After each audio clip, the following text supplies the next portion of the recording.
Hello friend, સ્વાગત છે તમારું મારી ગુજરાતી રસોઈ ટિપ્સ ચેનલમાં। તો આજે આપણે બનાવીશું બહાર મળે તેવા ઘઉંના લોટના મોમોસ। તો મોમોસ બનાવતા પહેલાં જો તમે મારી ચેનલ ઉપર નવા છો તો આ જ રીતની નવી રેસીપી મેળવવા માટે મારી ચેનલને સૌથી પહેલાં સબસ્ક્રાઈબ કરી રાખજો। તો ચાલો આપણે મોમોસ બનાવવાનું શરૂ કરીએ। તો મોમોસ બનાવવા માટે મેં અહીંયા 300 ગ્રામ જેટલી કોબીજને ચોપરમાં ચોપ કરીને રાખી લીધેલી છે। જો તમે મોમોસ બનાવવા માટે કોબીજ અને ગાજરને બધું છીણવા માંગતા હોય તો તમે અહીંયા છીણીને પણ લઈ શકો છો। તો હવે આપણે સૌથી પહેલાં કોબીજને એક મોટા વાસણમાં લઈ લઈશું। તો મેં અહીંયા 2 વાટકી જેટલા એટલે કે અહીંયા 2 થી 3 ગાજર મેં અહીંયા ચોપરમાં ઝીણા ચોપ કરીને રાખેલા હતા, એ પણ આપણે અહીંયા કોબીજની અંદર ઉમેરી દઈશું। સાથે જ આપણે અહીંયા 1 વાટકી ઝીણી સમારેલી ડુંગળી ઉમેરીશું। 1 ચમચી મીઠું ઉમેરી દઈશું। મીઠું ઉમેરીને આપણે અહીંયા બધું સરસ મિક્સ કરી લઈશું। તો આ રીતે આપણે અહીંયા મીઠું ઉમેરીને બધું મિક્સ કરી લઈશું। તો જે વધારાનું પાણી હશે એ બધું જ અહીંયા નીકળી જશે ને સરસ અહીંયા એકદમ કોરું થઈ જશે। તો મીઠું ઉમેરીને આપણે અહીંયા બધું સરસ મિક્સ કરી લીધું છે। તો હવે આપણે એને ઢાંકીને 10 મિનિટ માટે રેસ્ટ આપી દઈશું। તો હવે આપણે મોમોસ બનાવવા માટે ઘઉંનો લોટ બાંધી લઈશું। તો લોટ બાંધવા માટે મેં અહીંયા 2 વાટકી ઘઉંનો લોટ લીધો છે। તમારે અહીંયા વધારે ક્વોન્ટિટીમાં બનાવવાના હોય તો તમારે એ રીતે અહીંયા લોટ બાંધવાનો છે। તો બહાર જે મોમોસ મળતા હોય છે એ મેદાના લોટના બનતા હોય છે। તો આ રીતે તમે ઘઉંનો લોટનો ઉપયોગ કરી અને હેલ્ધી અહીંયા તમે મોમોસ ઘરે બનાવી શકો છો। તો આપણે અહીંયા લોટ લઈ લીધો છે। તો હવે આપણે એમાં અડધી નાની ચમચી જેટલું મીઠું ઉમેરીશું। સાથે જ આપણે 1 ચમચી જેટલું તેલ ઉમેરીશું। બધું જ આપણે મિક્સ કરી લઈશું અને જે રેગ્યુલર આપણે અહીંયા ભાખરી બનાવતા હોય તેવો લોટ બાંધી લઈશું। તો બધું જ આપણે અહીંયા મિક્સ કરી લીધું છે। તો હવે આપણે થોડું પાણી ઉમેરતા જઈએ અને લોટ બાંધી લઈશું।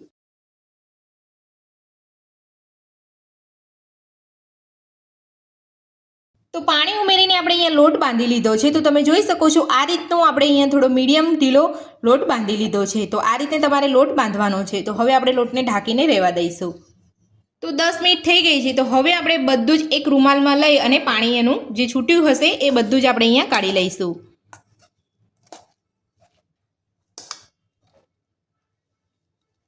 તો બધું જ આપણે અહીંયા એક રૂમાલની અંદર લઈ લીધું છે। તો હવે આપણે એને નીચોવીને જે પાણી હશે વધારાનું એ બધું જ આપણે અહીંયા કાઢી લઈશું।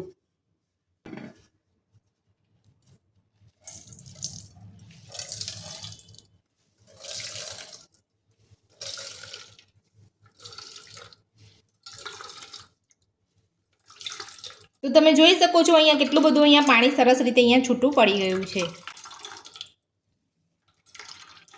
તો પૂરેપૂરું આપણે અહીંયા પાણી નથી કાઢી લેવાનું, થોડું આપણે અહીંયા રહેવા દેવાનું છે। પણ મેં અહીંયા થોડું દબાવીને પાણી કાઢી લીધું છે, હજુ પણ અહીંયા થોડું પાણી નીકળે છે। તો હવે આપણે બધું જ એક ડીશમાં લઈ લઈશું। તો તમે જોઈ શકો છો આટલું પાણી અહીંયા અંદરથી નીકળ્યું છે। તો આ પાણીનો આપણે ઉપયોગ નથી કરવાનો। તો હવે આપણે પાણીને કાઢી નાખીશું। તો હવે આપણે એ જ બાઉલની અંદર બધું જ કાઢી લઈશું। તો બધું જ પાણી આપણે અહીંયા કાઢી લીધું છે અને તમે જોઈ શકો છો એકદમ સરસ અહીંયા કોરું પડી ગયું છે। તો હવે આપણે એમાં મસાલો કરીશું। 1 ચમચી આપણે અહીંયા લસણની પેસ્ટ ઉમેરીશું। જો તમે અહીંયા ઝીણું સમારેલું લસણ ઉમેરવા માંગતા હોય તો તમે એ રીતે પણ ઉમેરી શકો છો। સાથે જ આપણે અહીંયા 1 ચમચી જેટલી આદુની પેસ્ટ ઉમેરીશું। તો તીખાસ માટે મેં અહીંયા 2 થી 3 લીલા મરચાંને ઝીણા સમારીને લીધેલા છે। જો તમે અહીંયા લીલા મરચાંની પેસ્ટ બનાવવા માંગતા હોય તો એ રીતે પણ તમે પેસ્ટ પણ બનાવી શકો છો। તો હવે આપણે એની અંદર 2 થી 3 ચપટી જેટલો કાળા મરીનો પાવડર ઉમેરીશું। તો 2 થી 3 ચપટી જેટલો કાળા મરીનો પાવડર ઉમેર્યા પછી હવે આપણે 1 ચમચી જેટલું તેલ ઉમેરીશું। સાથે જ આપણે અહીંયા ઝીણા સમારેલા ધાણા ઉમેરી દઈશું। તો બધા મસાલા આપણે અહીંયા સરસ કરી લીધા છે। તો હવે આપણે બધું મિક્સ કરી લઈશું।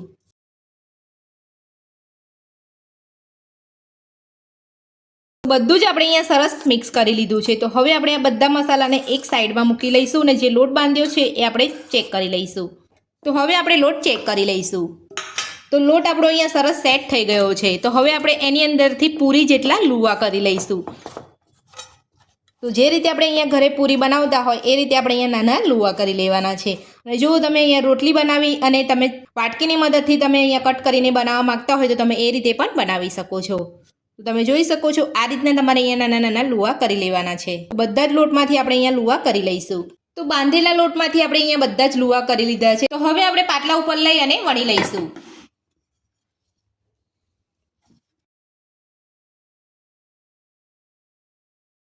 તો તમારે આ રીતે અહીંયા થોડી પાતળી જ વણવાની છે, વધારે જાડી નથી રાખવાની.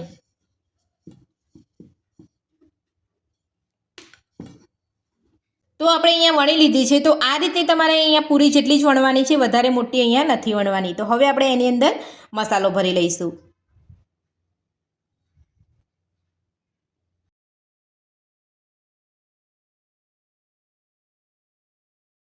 તો હવે આપણે મોમોસનો આકાર આપી દઈશું. તો આ રીતે તમારે અહીંયા મોમોસનો આકાર આપવાનો છે.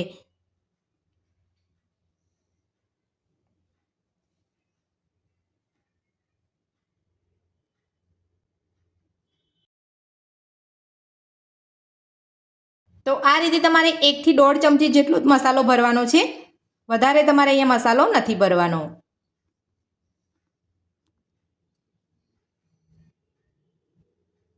તો ઉપરનો જે થોડો વધારાનો લોટ હતો એ મેં અહીંયા કાઢી લીધો છે. તો આ રીતે તમારે અહીંયા મોમોસનો આકાર આપી દેવાનો છે. અને જો તમે બીજી રીતે પણ અહીંયા બનાવવા માંગતા હોય, હું તમને અહીંયા એ રીતે પણ બતાવી દઉં છું. તો એક આ રીતે તમે મોમોસ બનાવી શકો છો. તો હું તમને અહીંયા મોમોસ બનાવવાની બીજી રીત બતાવી દઉં છું. તો આપણે અહીંયા બીજો લુવો લીધો છે. તો હવે આપણે લુવાને વણી લઈશું. તો બહુ આપણે અહીંયા મોટી નથી વણવાની, આપણે અહીંયા પૂરી જેટલી જ વણવાની છે.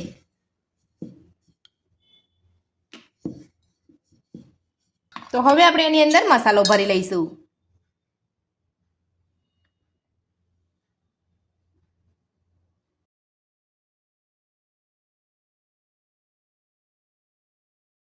તો આ રીતે આપણે અહીંયા ચીપટી ભરે એ રીતે આપણે અહીંયા વાળી લેવાનું છે. તો અડધી બાજુ જ વાળવાનું છે, આપણે અહીંયા પૂરેપૂરું નથી વાળવાનું.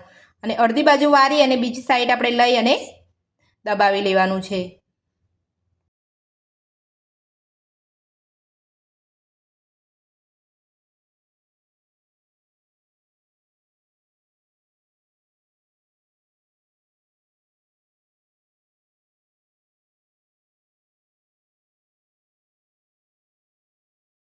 તો તમે જોઈ શકો છો, મેં બીજી રીત પણ તમને અહીંયા બતાવી છે.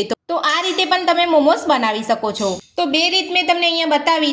તો તમને અહીંયા જે રીત ફાવે એ રીતે તમે અહીંયા મોમોસ બનાવી શકો છો. તો હવે આપણે મોમોસ બનાવી લઈશું. તો બંને રીતે આપણે અહીંયા મોમોસ બનાવી લીધા છે. તો હવે આપણે મોમોસને બાફી લઈશું. તો મોમોસ બાફવા માટે મેં અહીંયા એક સ્ટીમર મૂક્યું છે. તો સ્ટીમરની અંદર મેં અહીંયા નીચે પાણી મૂકી અને ઉપર કાનાવાળી ડીશ મૂકી છે. તો ડીશને આપણે અહીંયા તેલથી ગ્રીસ કરી લઈશું. તો જેટલા મોમોસ અહીંયા સમાય એટલા આપણે અહીંયા મૂકી દઈશું.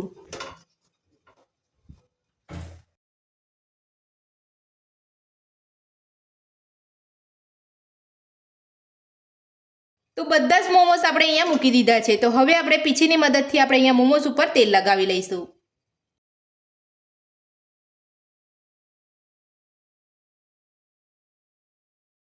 તો બધા જ મોમોસ ઉપર આપણે અહીંયા તેલ લગાવી લીધું છે. તો હવે આપણે ઢાંકણ ઢાંકી અને ફૂલ ગેસ ઉપર મોમોસને 12 થી 15 મિનિટ માટે આપણે અહીંયા બાફી લઈશું. તો આ મોમોસને તમે ફ્રાય કરીને ખાવા માંગતા હોય તો તમે ફ્રાય કરીને પણ ખાઈ શકો છો. તો હવે આપણે ઢાંકણ ઢાંકીને 12 થી 15 મિનિટ જેટલું મોમોસને બાફી લઈશું. 15 મિનિટ થઈ ગઈ છે. તો હવે આપણે મોમોસને ચેક કરી લઈશું. તો તમે જોઈ શકો છો કલર પણ બદલાઈ ગયો છે ને આપણા મોમોસ પણ સરસ અહીંયા બફાઈ ગયા છે. તો હવે આપણે મોમોસને કાઢી લઈશું. તો બહાર મળે તેવા સ્વાદિષ્ટ આપણા ઘઉંના લોટના મોમોસ બનીને તૈયાર છે અને આપણે અહીંયા ચટણી સાથે સર્વ પણ કરી લીધા છે. મોમોસ બનાવવાની રીત તમને મારી કેવી લાગી મને કોમેન્ટ બોક્સમાં જરૂરથી જણાવજો અને મારી આ રીતથી તમે ઘરે મોમોસ બનાવવાનું એકવાર જરૂરથી ટ્રાય કરજો. તો રેસીપી પસંદ આવી હોય તો વિડીયોને લાઇક કરજો, ચેનલને સબસ્ક્રાઇબ કરજો, તમારા મિત્રોને જરૂરથી શેર કરજો. Thank you.